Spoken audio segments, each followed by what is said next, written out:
Deficient. We're so glad to have you here. And to kick things off, I'm going to introduce Cassie, our MC for the evening. Cassie was raised in Wyoming and Pennsylvania. Her eclectic career has spanned Manhattan Investment Bank, the New York City Department of Education, and the British government's mission to the United Nations and consulate in New York. Her debut novel, The Shepherd's Calculus, is a political thriller that follows a national presidential election scandal.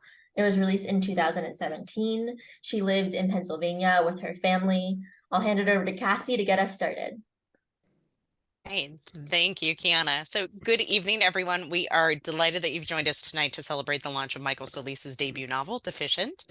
Before we get started, I wanted to review tonight's program with you all a little bit and cover some house rules. We're going to start with an introduction to Michael so he can tell us a bit about his novel. Then he has very graciously agreed to let me interrogate him a little about his process and, how he runs his writing style. So I'm sure he's looking forward to my interrogation, and I hope you will find that very interesting. And once we do that, it'll be followed by the chance to hear him read some excerpts from Deficient. But we want to make sure that we leave plenty of time for you, the audience, to share your questions and comments and interact with Michael. So to help facilitate this program, we're asking everyone to stay on mute during the formal portion of tonight's discussion once we get started, and place any questions into the chat. Once we open it up for the audience Q&A, however, you'll be welcome to ask your questions in person or by chat. And just as a quick reminder, we are recording this evening's session. So if you ask in person, you'll flash up on the screen for the recording. Just want to make sure everyone knows that. I'm looking forward to seeing your faces, so that'll be nice for me. So now that we've gotten all of that out of the way, let's move on to the fun part. Michael Solis.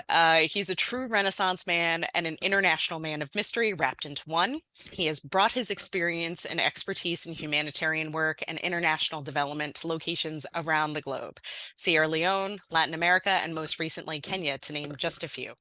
And in addition to being a talented writer of fiction and a truly advanced yoga practitioner, if you ever want to feel humbled about your own workout routine, check out his Instagram page. He is an expert in the fields of social justice and human rights, and counts the Huffington Post, The Atlantic, and Oxford University Press as just a few of the publications that have featured his nonfiction pieces and social commentary.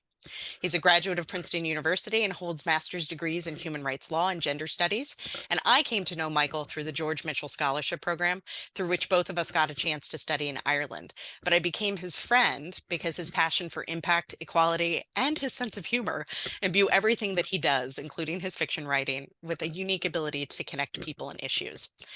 So Deficient is a thought-provoking thriller wrapped in a superhero plot with a spectacular sci-fi world as the backdrop.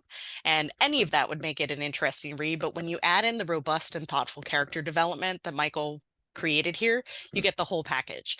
I read my advanced reader copy in one sitting on a flight from DC to Los Angeles. And for this reason, I'm thrilled and honored to introduce my friend and fellow storyteller, Michael Solis. Michael.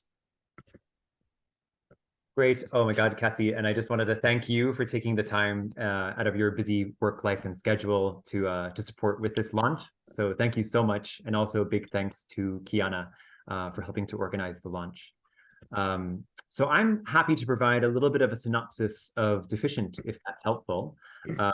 And I know some of you have gotten advanced reader copies. Some of you got some copies in the mail a little bit early from Amazon, strangely before the actual launch date, which is perfectly fine. But I'm assuming that not all of us have read the book yet, which is perfectly fine. So Deficient is a story that takes place in the near future. It's a context, it's a world, our world, where humans have evolved to acquire supernatural abilities. But there's a very small subset of the population that has not changed. They've remained normal in the way that we define normal. They don't have any supernatural abilities. So the story is from the perspective of Alejandro Aragon. He's a 15-year-old boy who is classified as one of these people who does not have an ability. And in this world, they're classified as deficients. And deficients are deficiently accelerated is the correct term to use in that society, but deficient is the lingo that's used. They live a really hard existence. They face a great deal of stigma, bullying, discrimination in their schools, in their homes, in their communities, society at large. It's a really difficult existence. And Alejandro has one friend, her name is Yolanda, And there is a hierarchy of abilities, and Yolamba is kind of one rung on that hierarchy above Alejandro. They're very, very close. Yolamba is the rock for Alejandro in his life, but she ends up disappearing in a hate crime against her ability type. And once she's removed from the story, Alejandro has no choice but to find out who is responsible before it's too late. So hopefully it's a gripping tale, and that's the overall synopsis. And I'm happy to take more questions about it from Cassie. Great. Thank you, Michael. So one of the compelling and unique elements that I found when I was reading Deficient was that it's really a true mystery thriller that is surrounded by a wider tale about a futuristic society. So what inspired you to create the mystery? Because any one topic would have been a big thing to take a bite out of, but you managed to do 2 or 3 sort of genre blendings in one. So what really inspired you to create the mystery? I think Deficient for me started with a question of how would humanity respond if humans were to change in a very fundamental way, or if we were to evolve, right? Would this be a smooth transition? Would we all magically accept one another and live peacefully? Or would we do what humans have historically done, which is create hierarchies, castes that are used as the basis of discrimination, right? So I chose the latter. I had a strange inkling that we might go for the latter, perhaps because the former wouldn't make for a very good book. But I think there was a richness in exploring what would happen if there were different types of hierarchies within, or if there was a hierarchy of powers and abilities in this new society. So if you do get the book, you'll see on the first page, there's a list of the different ability types, right? So you can be classified as having, common abilities, which include strength, speed, flight, telepathy, telekinesis, invisibility, these common abilities we think of when we think of superpowers, right?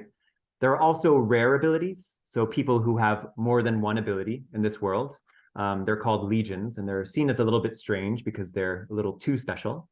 And there are people who are freely accelerated, it's more of a wild card ability classification, right? And then there's the lowest class on the hierarchy, which are the deficients or the deficiently accelerated.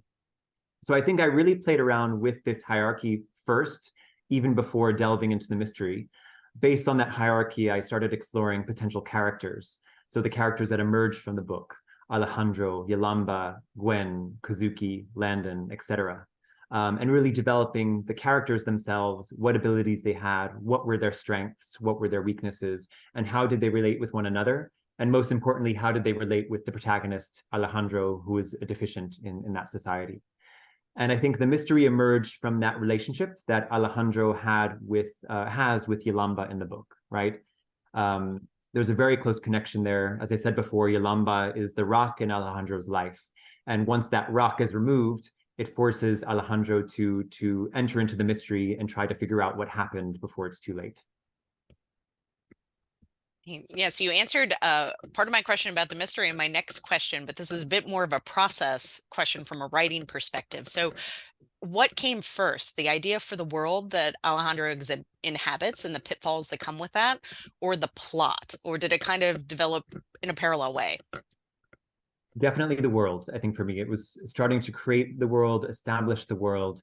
And I think the plot was, I don't want to say secondary to it, but it did come after.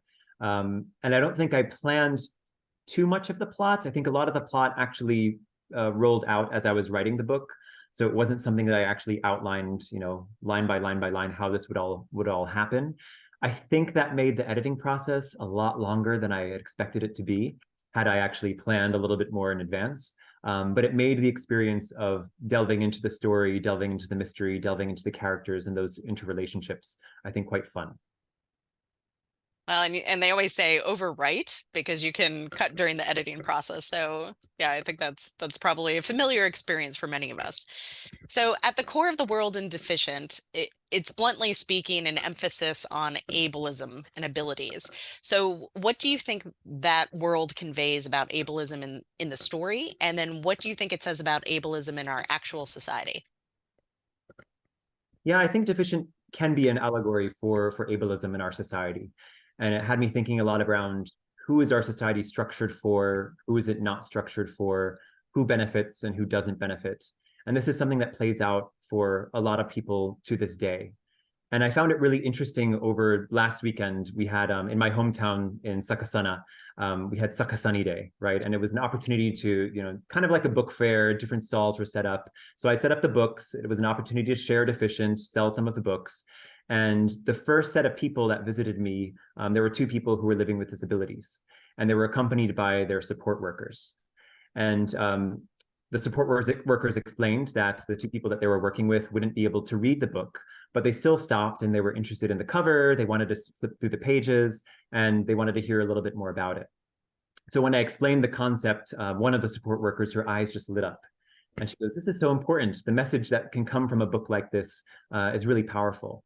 And the people that I work with, she said, often feel like they don't have superpowers. They can't do things. They lack something, and they're often told that by others. And what she said was, it's their job as support workers, but all of our job as humans in the society, in this world, to support others to find that specialness inside the superpowers that we all carry inside. So for me, that was quite powerful interaction and speaks a little bit to the question. I also kind of realized from that interaction that I'm kind of part of the problem, right?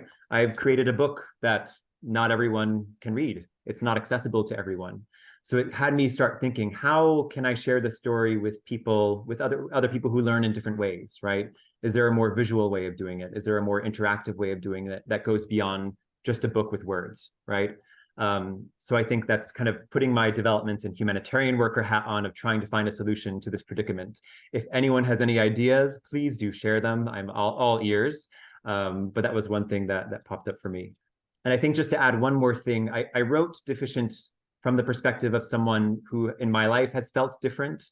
I think anyone in who has felt that sense of difference or feeling like an other in society or our world can relate to that sensation.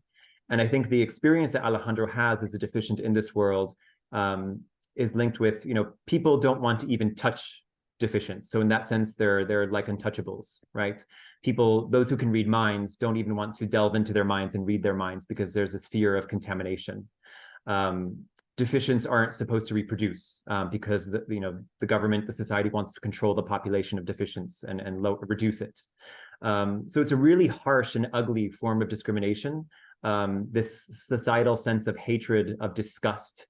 And unfortunately, there are people in our society throughout the world to this day who experience that type of discrimination, and many people in the past who have. So I think it speaks to a bit of reality, even though it's a work of fiction. But I think it taps into that sense of that otherness, that difference that a lot of people have experienced in their own lives. And can you share with us a bit about how each of the characters came to you in the process for creating them? Did they come to you fully formed when you thought about them, or did they start as an idea that developed along with the story and the world? Yeah, I think the main character of Alejandro, I really borrowed a lot from my own voice, my own journals from high school. A little bit of a snarky voice, a little bit cynical, perhaps, a little bit moody. But I think also someone who, when I was growing up, I was very small. I was very diminutive. I was a terrible athlete, in a town that really valued athleticism. I was so bad, like in basketball, I would play basketball and accidentally shoot on the wrong side of the court and still miss and not get the ball in, right? And my dad is on the call. He was my coach, which is really embarrassing. And I definitely embarrassed him. So I felt like a total misfit in society. The skill set that I had to offer as more of an artsy, kind of quirky person perhaps wasn't as valued. Both of my brothers were these really star athletes. My father himself was a professional wrestler and a star athlete, and I kind of felt a little bit, left out of the equation, a little bit different in that situation. So I think I drew from that experience of feeling different and feeling a little bit left out, and being kind of small and diminutive, and kind of applied that to the character of Alejandro. And I think from my own experience, I really had to rely on things like studying, books, art, and I think had to overcompensate or compensate with my smarts and my intelligence to be able to advance. And I wanted to kind of lend that sort of response to Alejandro through what he's going through in the book. The character of Yalamba is really kind of a mix of different people who have become very close friends in my life. So I think because I grew up the way I grew up, I really tended to bond quite closely with kind of one individual on a very deep basis at different points in my life. And that person often tended to be a woman, right? So in high school or growing up, I think of Tara, or I think of Jackie. In college, I think of Morgan, and I know some of these people are on the call. In Nicaragua, it was Yanika. In Sierra Leone, it was Yalamba, right? So I think I was also drawn to these people because they were very strong-willed, they were very brave, they were very courageous, they spoke the truth and they spoke out, and they were promoters of justice, right? So I kind of blended those characters all in one in the character of Yalamba, who is Alejandro's best friend. And I think that's, for me, she just leaps off the page. And I think we want to see more of her, even though she disappears, because she's such a strong, prominent character. And there were other characters like Gwen. I don't know if Kelly is on the call, but I thought immediately of, another person I grew up with in high school who was and still is just this force of nature, a gymnast, a cheerleader who could do all the backflips, but was also kind of a loner, like above the system. Didn't kind of subscribe to the popular politics of the school, was just her own being, which I also thought was quite fascinating. So I lent those characteristics to Gwen. And as I said before, Kazuki was a character who just kind of emerged. He can turn invisible. And as I was writing a chapter, a bullying scene, Kazuki kind of just introduced himself into the book, onto the pages, and was born without any sort of planning, and just helped his character and his set of powers and his quirkiness and his oddballness really made things move.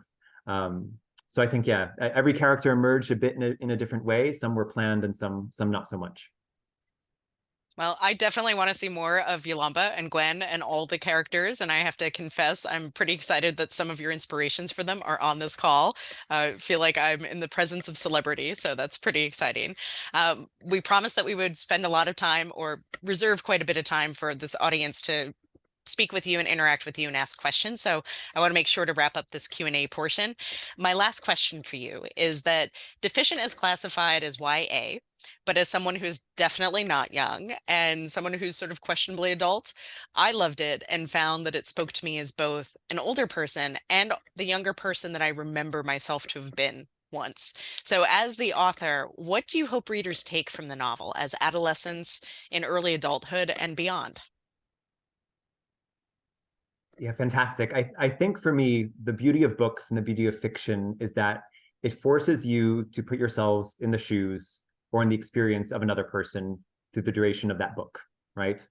So for Deficient, it forces you into the perspective of Alejandro Aragon, a 15-year-old deficient boy who goes through a really difficult life, both in home and school and in his community. It's written from a first person's perspective, so you have no choice but to be in his shoes, to experience life from his eyes, to be in his thoughts. And that carries you from page 1 to page 230 or whatever it is. And my hope is that by the end of that, by experiencing that journey of Alejandro's life and what he's gone through, maybe it gives you a few more empathy points in your own life of relating to other people, to their experiences, their challenges, many of things that we don't see beneath the surface on the day-to-day. I didn't go in with, I really hope everyone gets this lesson or this lesson or this lesson. It's really open to interpretation and open to the experience that people have when they read the book. So if it's for someone who has been bullied and has felt different, I think there's a really obvious connection there. If it's someone who may be bullying or may use violence in their lives, maybe it gets them questioning that a little bit more, questioning why they've chosen that behavior or those practices. But yeah, I suppose we'll find out when if people comment on the book, if they leave their comments even in the chat here, or if they share their thoughts with me in other venues. Thank you. Can you read a couple of passages from the book for us now? All right, let me get my glasses on. Perfect. Yeah, so I'll read 2 passages from the book. And I think because many of us haven't read the book yet, I will start from the very beginning. So I'll start with chapter 1, which is called Hyenas and Cowards. Life never goes the way you want it to when you're a deficient. It's a lesson I learned long ago, 7 years ago, to be exact. Now, at 15, it's one I'm reminded of every morning on the way to the academy. My forehead cools as I rest it against the smooth glass of the shuttle bus window. I don't bother paying attention to the hovering vehicles outside or the bright blue lights of the highway. Instead, I watch raindrops race to the bottom of the foggy window. Some drops are bigger than others. They gobble up the smaller ones as they slide down, but the big ones pay the price for their size. After absorbing so many of the tiny droplets, they grow too large to sustain themselves. They succumb to gravity, falling from the window to their deaths on the illuminated highway below. Splat.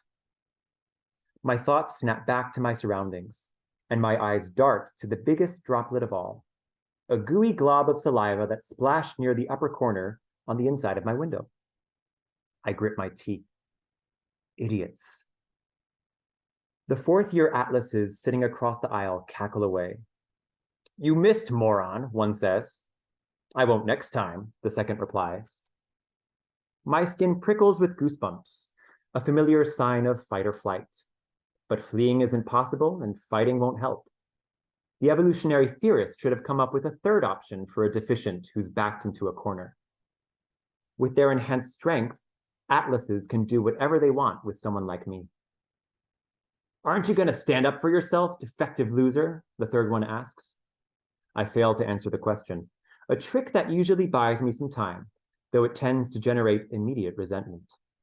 Say something, defect. He's so stupid he can't even talk, says the first. Ironic, since his brain is dimmer than a black hole. Knowing I can only remain silent for so long, I let out a deep sigh before turning away from the window to stare at them. Something, I mutter. Their eyebrows narrow, and their words transform into snarls. They remind me of a pack of rabid dogs. This deficient fecker thinks he's smart. The second atlas inhales and releases another wad of phlegm that spurts out so fast I can't dodge it.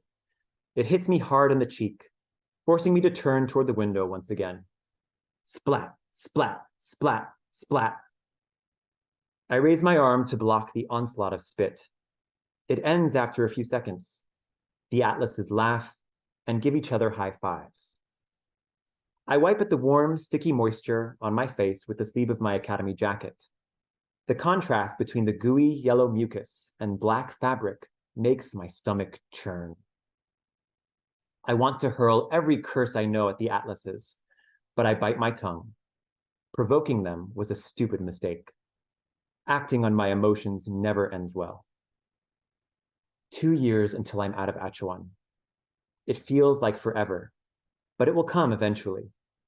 Counting down the hours left in the day usually helps, a reminder that time is, in fact, passing, though it's a little early in the morning to start doing that. The shuttle bus comes to a stop.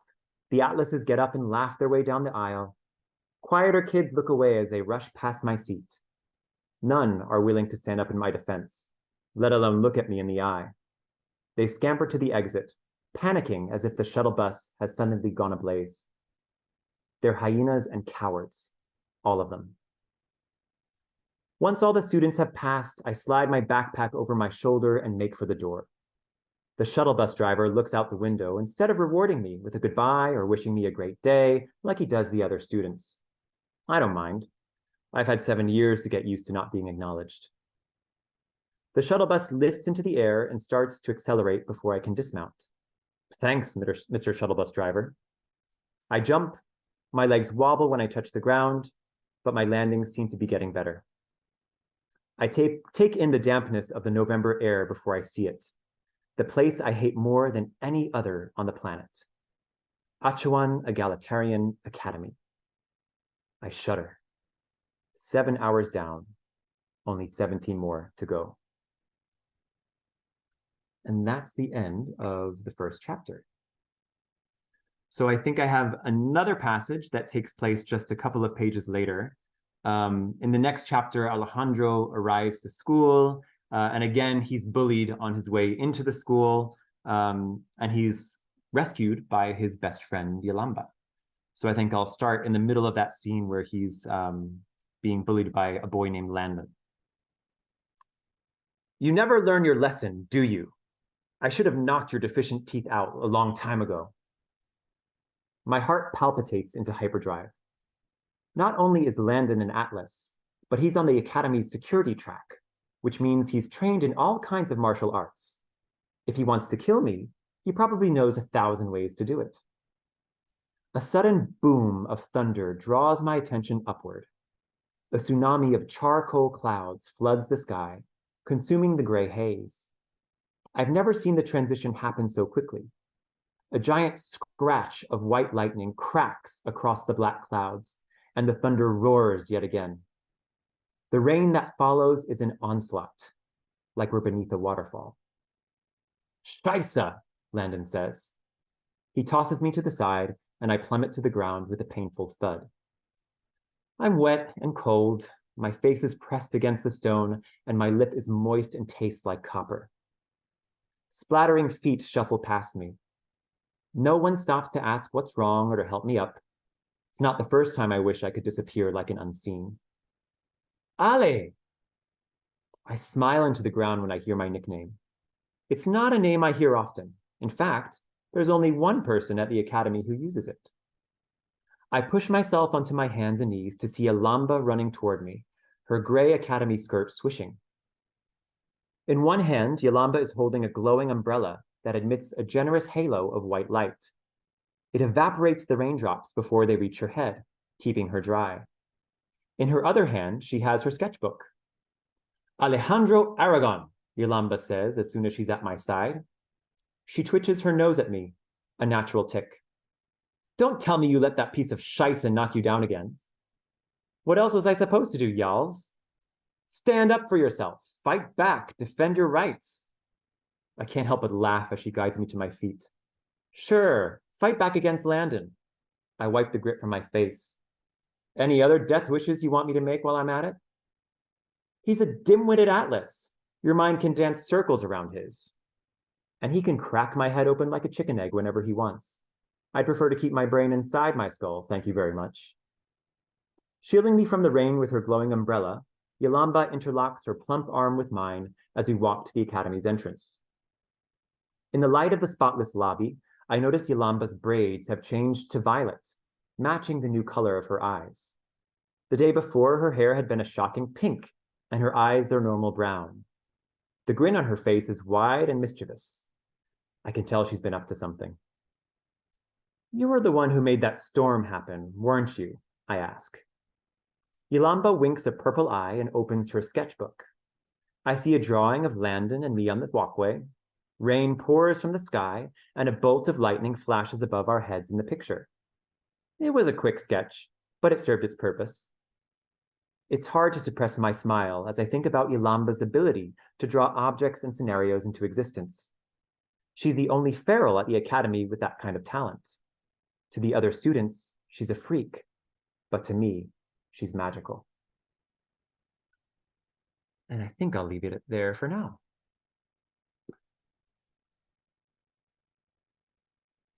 Excellent. Well, we're all on mute, so you can't hear us clapping, but we're definitely clapping. Thank you for that. So we'd like to open it up to the audience now to ask questions, offer commentary. Just a quick reminder to everyone, we are recording, so you're welcome to ask your question in person. Just know that you'll be on the recording doing so. You can also pop your question in the chat if you're more comfortable doing that, but any way that makes you comfortable. Let's start interrogating Michael together. And if you want to come off video, feel free, yeah? Right. All right. Patrice. Hello, hello. Long time listener, first time caller. Hi, Michael. So excited that you have made it to this moment. I've been obviously reading a lot of your books for years. My favorite being That a Boy, so hoping that one comes next. But wanting to know and understand why you feel like this book is the one that got published out of all of the others that you've written. Yeah, thanks, Patrice. And a big shout out to Patrice. Patrice has been my beta reader of all beta readers. I think she's written every single book that I've written. Now I think it's 12 books. Deficient is the first one that I'm publishing. But Patrice gives me constructive criticism. She tells me when things aren't working. She questions characters. And she also gives me a lot of motivation.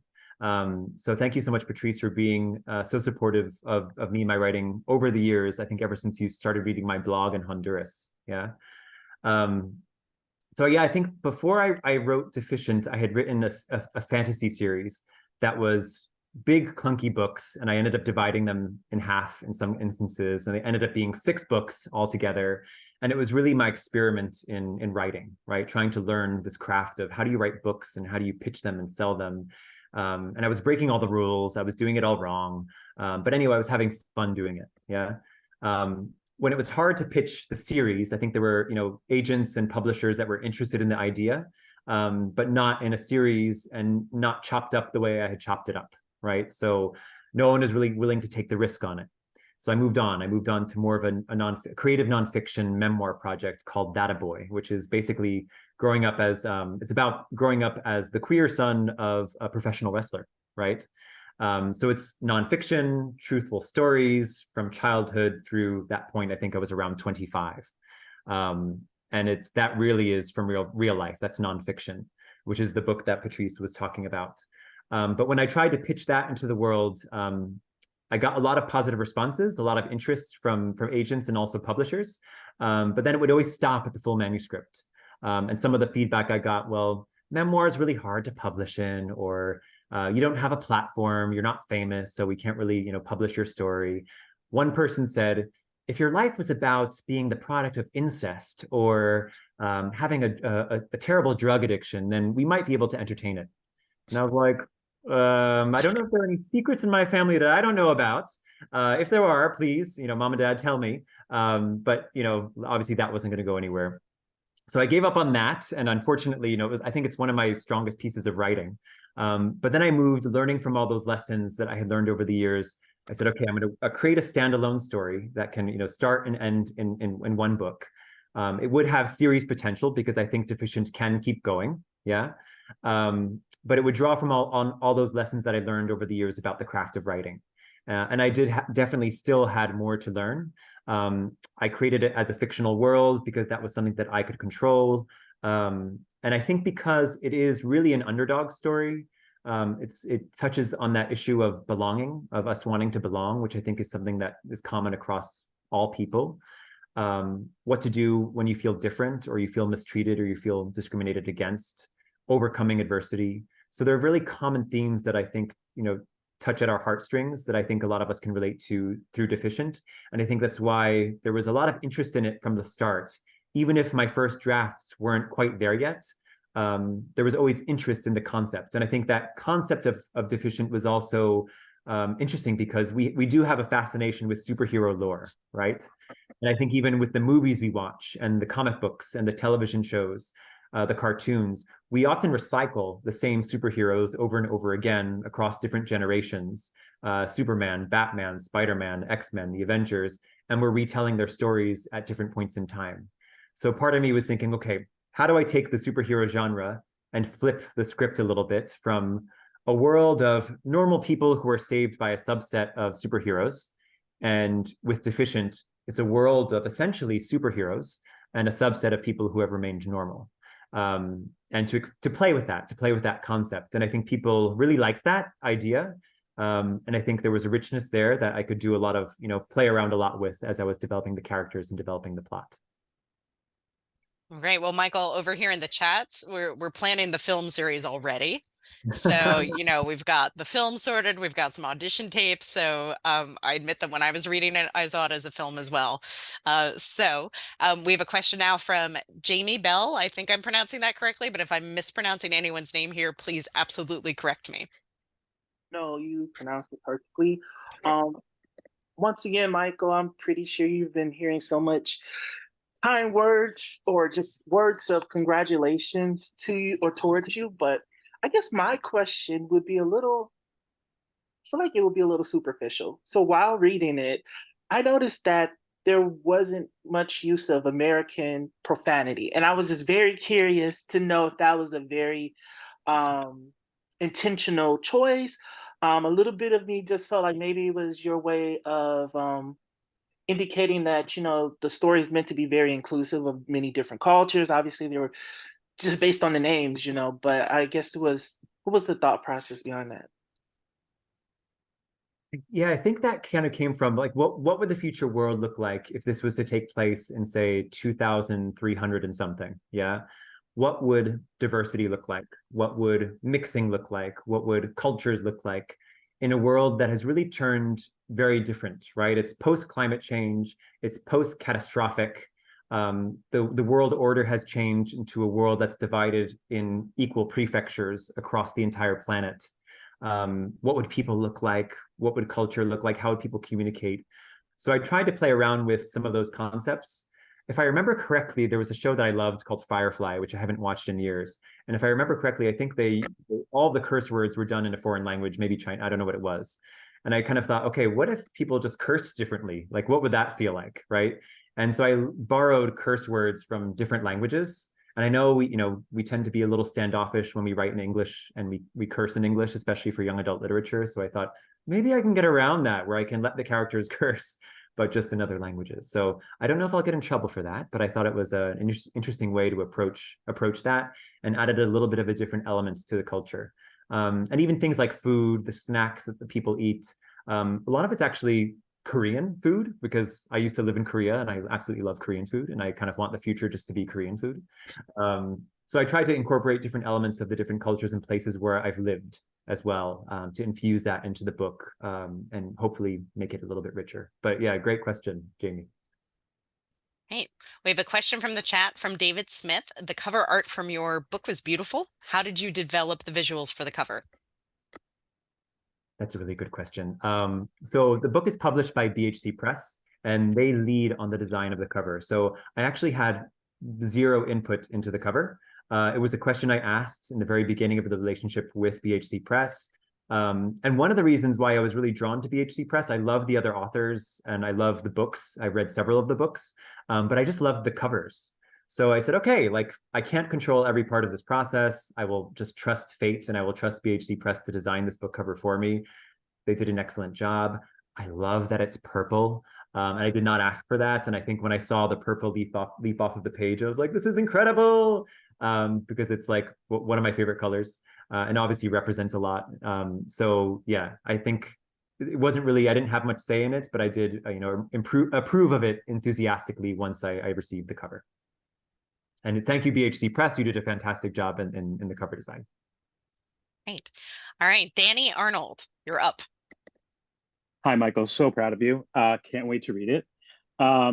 Question, do you have any idea of where you want your characters to go, like character arcs? I know you indicated that you may want to do more books. Do you have like where you think they will end up or where you want them to end up?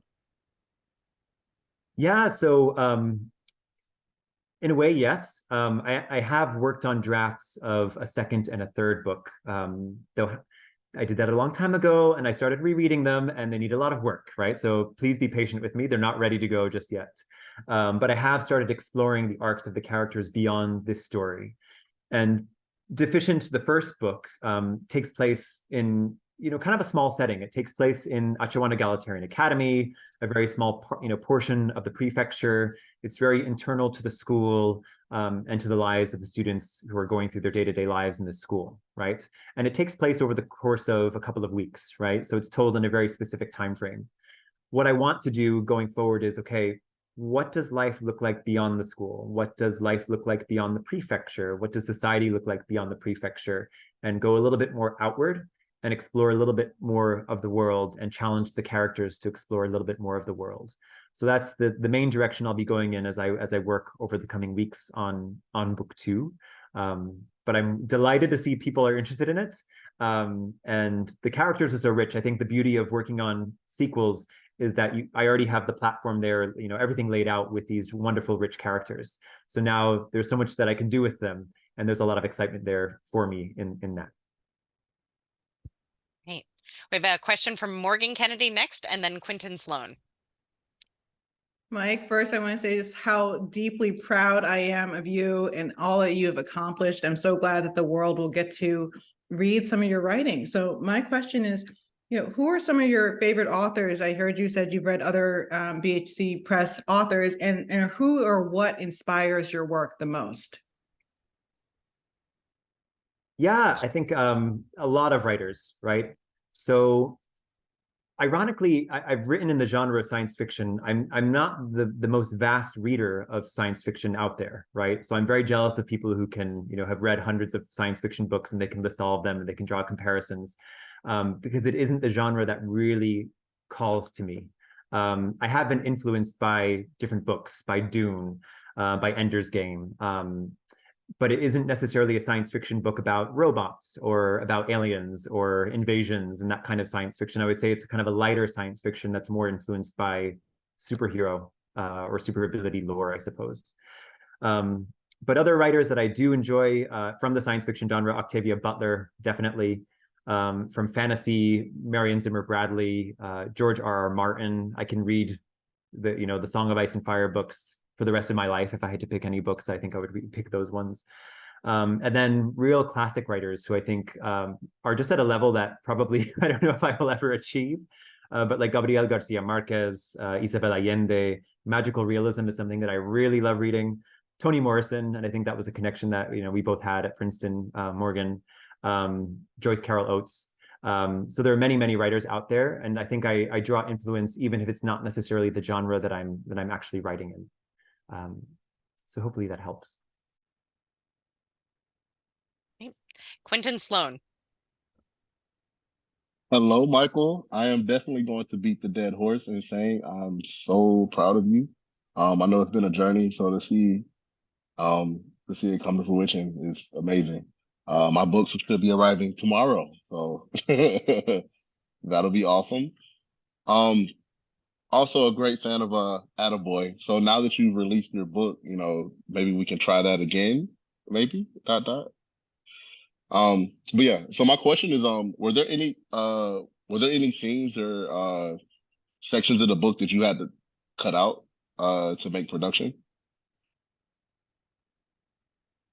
Yeah, great one. I think a comment that I get from a lot of people who read Deficient, and I think Cassie mentioned it in the beginning, was it's a very fast pace, right? So I think I did a lot of work in the editing process around pacing. I know Tara is not on the call, and I've dedicated the book to Tara. She is a teacher, and tonight she has back to school night, so she's not able to be here with us, regrettably. But Tara is another beta reader I've had who's read some of my books before. And like the first draft of Deficient, she read through it, or she read in the beginning, and she read the dodgeball scene. And I don't know if you know about it, but in the world of Deficient, dodgeball is the sport, right? And it's superheroed or super ability dodgeball, right? So the stakes are much higher. You have people who have super strength, super speed, people who can fly, people who can disappear, people who can use their minds. So it's a really intense form of dodgeball, and quite violent, actually, right? So people get injured it's quite exciting. But I think the first time I wrote that scene, it was like 20 to 30 pages. It was really, really, really long because I was so excited. I was trying to capture all the details, the different students, their names, their backstories, their this, their that. And the first thing Tara said to me was just, yawn, that dodgeball scene is way too long, right? So I was like, oh, okay, thanks, Tara. Like that same quality that I've always loved about Tara of just telling it like it is was something that I really valued. And I think that challenged me not only in that process, but with different people I worked with on the book over the years and with BHC Press to tighten, to hone, to cut down. I think some other pieces that got cut out were a little bit more about the world, right? So I had done another crime in writing is when you info dump. Yeah, when you just dump a lot of information in a book, you overwhelm the reader with too many names, too many acronyms, too much history. People fall asleep and it disrupts the pace. So I tried to extract some of the info dumping, and perhaps you learn a little bit less about the world because of that. But that is stuff that I can also address in future books as the series progresses. So yeah, there were definitely things that had to get cut out, but more from a way of tightening the pace. The overall arc of the book and the story, I can't think of a specific scene that I had to delete angrily or out of frustration. I think the skeleton was there. And thank you also, Quentin, for being a fantastic beta reader as well. Yeah. No problem. All right, I'm scanning the chat for more questions, and also just a call out to other listeners, other participants. Here's your chance to ask questions. I just want to say, I see Benjamin has written in the chat, there is an audiobook available for Deficient. So it came out last week. I'm listening to it now. I'm halfway through and I absolutely love it. Like I'm bursting out. I think my parents can actually hear me. I'm bursting out laughing when I'm listening to it because I'm visiting my parents' house at the moment. Benjamin has done a fantastic job as the narrator, the voice actor of the audiobook. I particularly love how he captures Kazuki. And it's just so well done. So I would highly recommend it. Of course, it's great to read books. And I see Benjamin is there. I don't know if Benjamin, if you wanted to come off mute and share a bit of your experience having narrated the book. But yeah, fantastic job. I'm so happy to have worked with you on this. Okay, Benjamin has, oh yeah, I think he might be joined, yeah. Hold on, he's working on it. Yeah. My Android is feisty. There we go. Can you all hear me? Am I live up there? Good. We can hear you. I will just say what a pleasure it was to voice act this book. And it really was not just telling a story, but emotionally diving deep into the characters. And Kazuki, you know, he got me. He was a personal favorite. And if you listen to the audiobook, I think you'll hear the passion I poured into Kazuki. But I mean, you get to live the characters as an audiobook narrator. You get to feel the heart pangs, the emotion, and just the way the plot moves forward through the perspective of the characters in just such a creative way. So it was an absolute pleasure to partner with BHC Press and release this audiobook. It was definitely my favorite sci-fi project I've done so far. And I highly encourage you, Michael, to release that memoir. That's my next project. I'm meeting with a Hollywood former sound editor and mixer and director who was part of the kind of foundation of the LGBTQ plus movement. So not only does he tell his story from kind of the foundation of where he was starting that movement for better rights and equality, but sharing all just kind of these personal crazy stories. And I can tell you, if you pitch the memoir right, it is going to sell. And if you need a narrator to help tell your story, I know a guy. So, but it was just an absolute smash hit to work on Deficient. It's definitely one of my favorite sci-fi books I've ever read. If you love the Hunger Games, the Divergent series, or just fast-paced, actionable drama with deep diving characters, you're going to need to get a copy of this. And it wouldn't hurt to get the audiobook too. I think Benjamin has just necromanced us all with his voice. So thank you, Benjamin. And the book was pretty fantastic too. So definitely pick up the audiobook. This is where I'm going to confess my own embarrassment. I do not speak Spanish, and I see that Oscar Acuna put a question in the chat that I will not try to butcher because I have too much respect for that language, and it would not be kind for me to try to say it. So I think the question is it available in Spanish? But I don't want to. Don't hold me to that. I'm scanning through and I'm not finding where Oscar asked it. So, but it's just below I might have missed. Felicidades. There are two Felicidades. Yep. It's a libro en español, I think. Yeah. So yeah, there we are. We have the book in Spanish. So it's a question that I'm getting a lot, right? And the main character is Latino, right? That, you know, I would love to see the book written in Spanish, and I have a lot of people from even from New Jersey who are in the Latino community who are asking me actually. So yeah, it's in the works. It will take time, but there is definitely a commitment on behalf of the publisher to get it in Spanish and hopefully other languages. But for me, Spanish would be a priority. Yeah, given kind of the perspective of Alejandro in the book. And I think an audience that I think could appreciate the book very much. So fingers crossed, yeah. Definitely great. All right, so I don't see any more questions. Oh wait, here we got one. Elisa Solis, what was the biggest obstacle writing this book? The biggest obstacle, I think one of the biggest challenges for me was, even though I was writing the book from linking it in with my own life and my own experience in terms of sentiments I felt during my adolescence, for instance. The character of Alejandro is someone who's lacking in confidence, right? Lacking in agency, right? So to write a story and to get people to root for a character who is lacking in confidence and is lacking in agency is really difficult, right? And how do you give someone agency in a world where everyone around him has supernatural abilities except for him. He's bullied all the time. He's facing adversity left, right, and center. How do you give that type of person agency in a book? So trying to find creative and clever ways to do that, whether it was through Alejandro's commentary, the way he related to the bullies, the way he thought about things, some of the actions that he would do in his home or to support his friends or to support Yolamba, were ways to kind of show that. And also when Yolamba disappears from Alejandro's life, he's almost backed into a corner. He has to figure out what to do by himself without having any sort of special ability, right? And he has to do it because the clock is ticking, right? If he doesn't figure it out, then Yolamba could die. So in a sense, the agency kind of blossomed and emerged over time and over drafts and over different manuscripts of the book.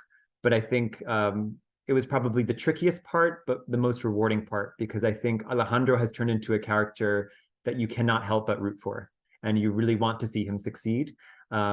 Despite all the circumstances that he has to deal with, all the barriers in his life, everything he has to overcome, you just want him to make it through. So yeah, I think that would be the key challenge that I faced in creating Alejandro. Great. We have another question. Kelly Brady, what are you most proud of in regards to the book? I mean, content, process, message, etc. Yeah, I don't know. I hadn't thought of that. I think just that it seems to spark, it seems to resonate with people. So everyone who has read it so far has gotten back to me and explained to me how they've connected with it in a unique way. Whether it brought back memories of when they were bullied themselves, whether it brought back an instance of discrimination that they've had to face in their life, a challenge that they've had to overcome, feeling a bit different. I love hearing what people think about the book. I love hearing how they can relate to it and what they got from it. So far, no one has been silent, or no one told me that they took a snooze and fell asleep throughout the book, right? So I like that it somehow resonates. It touches on a heartstring, or it touches a human chord that we all share. So I think that's probably something that I would say I'm the most proud of at this moment. Thank you for that. So we're just about out of time. So I'm going to wrap this up with one last question. I feel like Benjamin Koenig was reading my mind. Oh, wait. Oh, sorry, Mickey. We'll get you too. All right, Mickey. Sorry, I thought you were applauding, not raising your hand. Sorry for the confusion. So Benjamin, you're next. Okay, so I just have to ask Michael, is today as special as you expected it to be, since your book is officially out today? Is it a special day? Yes, and to everyone, Mickey is the author of The Island Sisters, another author within BHC Press, also nominated for a PEN Hemingway Award for debut novel. And I absolutely love your writing and love your book. It was a really special day, and it is a special day. I think what I saw was just total solidarity across family, friends, colleagues, people. There are people across countries. There are people in Sierra Leone on this call. There are people in Kenya on this call, people in Honduras on this call, people in the United States, people in Europe. It's really, really beautiful to see, and I really can't believe it. The support I've gotten on social media, people who are posting pictures of the book, videos of the book, posting comments on or reviews on Goodreads and Amazon. People are really stepping up, right? So the book Deficient also, it's a bit of an underdog itself, right? It's with a smaller publisher. It's, finding the reach and the audience for it might be a little bit more challenging, a bit more of an uphill battle. But I've really seen a lot of support around this, and just to see everyone on the call today. So I really want to thank you all. And yes, Mickey, it's been absolutely fantastic, and hopefully it will just keep going. All right. We're going to do a question from Benjamin and then end with a question from Lucas Solis. So all roads lead to Solis. So we come full circle. So Benjamin asked a great question, one I had as well. Are there any characters that were left on the drawing board, or a possible character that didn't make it into book one that we might get to meet in a future book? Yes, indeed. I'm sorry to the people in Chile. I forgot to say Chile. Viva Chile. Yes, actually, there are some characters who I've envisioned for future books who will make an appearance, right? So looking at the villains, that will definitely emerge. There's a unique power that I want to kind of incorporate into a future book. Someone who can transfer abilities. So if I if I touch you with a hand, the ability will pass through me and transfer over to someone else, kind of like I want that character to be called Camino, like it's a word in Spanish that's road or the route. It's almost like something travels through you into someone else. And I think you can do a lot with that. So anyway, it's all sort of ideas at this stage, but definitely there will be new characters that were not in the first book will be appearing in the next one. Hey, well, we're going to hold you to that. I have a feeling you're going to get a lot of repeat supporters here, so we will be sure to ask you about that when we meet again for book 2.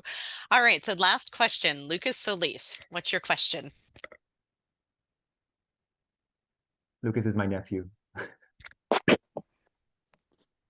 Hey, Lucas. Hi. And Sophia. I wanted to say I'm very proud of you, first of all. And I just wanted to know if you're like reading any books or anything currently. Yeah. So I'm proud of you, Lucas. So thank you so much for asking that question and for having the bravery and courage to do that in front of a large audience. I'm actually currently reading Brave New World. I haven't read the book since high school, but I find it a really helpful book to read as, you know, as there's a hierarchy, a very clear hierarchy of people within this futuristic Brave New World, the alphas, the betas, the epsilons. And there are some parallels in this kind of science fiction-y genre that relates to Deficient. So I'm going to be doing a lot of reading over the next weeks in fantasy and sci-fi, different genres, doing a lot more reading than perhaps I've been able to do over the past weeks. I've had a tough job over the past while in the work that I do. Time is limited and of the essence, but I'm always trying to read great books. The one that I read before that was The Island Sisters by Mickey, which was fantastic. But hopefully I'll have a bit more time to be doing a lot more reading. And if you have any recommendations, Lucas, please let me know. Okay, and I think Sophia maybe wanted to say something. Yeah. Sophia wants to know if you'll read her Deficient as a bedtime story while you're in New Jersey. Totally, Sophia. And I'll see you on Friday, and I'm happy to read some Deficients to you. Yeah, I would love to. Arriba. I don't think we could have ended with a better question than Lucas and Sophia making an appearance. So thank you very much for that. So we are going to wrap up here. Just a quick reminder for everyone. You can sign up for Michael's author newsletter and read his blog at www.michaelssolisauthor.com. You'll also be able to find out information on where Michael might be near you for a live author event. So if it wasn't the same to be here virtually and you want to get a chance in person, have a look at the website. You'll be able to see that. So be sure to check that out. Copies of Deficient are available through local bookstores, Amazon, Barnes & Noble, Books A Million. And for more places where you can get the book, you can visit his website or visit BHC Press. And I just want to say, before I turn it over to Michael to close it out, to say some final words, that I have really enjoyed spending time with you all tonight. Thank you for joining us. It has been a pleasure to talk about Michael's book and hear from you all and hear your questions and your comments. So thank you very much for joining us tonight. Michael. Great. A big thank you to you all for joining. A huge thank you to Cassie for hosting this. I always tell Cassie I think she should be a professional podcaster, so maybe that will be something that we can work on going forward. A huge thank you to Kiana. Kiana is the brains behind so much of the work that we're doing to help promote Deficient. And thank you for making this event happen and for recording it and also sharing it with the world. I'm just so fascinated that anyone is even interested in what I've created, and so humbled by that. And I will do my best to keep on going, to keep on writing, to keep on sharing. I'm very open to sharing Deficient now that I am back in the US for a few months, to be sharing it with schools, at different events, at different festivals, different fairs, finding different opportunities to help spread the word. So if you want to be a part of that process, please do let me know. I'd be happy to roam around and visit and use it as a way of seeing people who I maybe haven't seen in a very long time. But overall, thank you. This really means so much to me. It's a milestone in my life. And yeah, I'm so happy that I was able to share it with you. So thank you. Right. Thank you very much, everyone. Have a good night.